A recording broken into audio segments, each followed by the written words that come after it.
इस वक्त हम कंपटीशन मुकाबले के अंदर माशाल्लाह पहुंच चुके हैं। आज आपको शेख वसीम साहब के 4 बकरे यानी कि बछड़ों के बराबर माशाल्लाह बकरे हैं, तो आपने मुकम्मल देखनी है। अगर आप लोग भी अच्छा शौक करना चाहते हैं, अच्छी नस्ल के बच्चे लेके तैयार करना चाहते हैं ना, पहले आप इधर तवज्जो करें। माशाल्लाह शेख साहब के बकरे आप चेक कर लें, अल्लाह पाक इसके नसीब करे। लेकिन बकरे भाईजान बछड़ों के बराबर है, बकरों का वेट आप चेक कर लें माशाल्लाह। भाईजान मेहनतें होती हैं, लोग मेहनतें करते हैं 3-3 साल 2-2 साल, उसके बावजूद माशाल्लाह बकरे इसी तरह के जाके तैयार होते हैं। अगर आप लोग भी नस्ली यानी कि नस्ली और असली बच्चे लेना चाहते हैं भैया, आप नवीद गोट फार्म ये देखें माशाल्लाह। आप बकरे की कमर चेक कर लें, ये देखें ना, इस बकरे की कमर आप चेक कर लें, यानी कि 4 के 4 बकरे माशाल्लाह शेख वसीम साहब के एक से बढ़कर एक क्वालिटी में है। अच्छा, क्या खुराक खिलाते हो भाई इनको माशाल्लाह?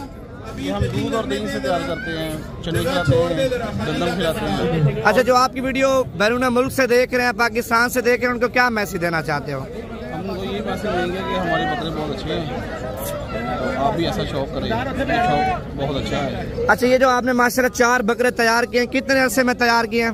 ये अल्हम्दुलिल्लाह हमने 1.5 साल में तैयार किए। 1.5 साल में तैयार किए हैं। अच्छा, अभी आप हुस्न के मुकाबले में लेके आए या वजन के मुकाबले में? हुस्न के मुकाबले में। हुस्न के मुकाबले में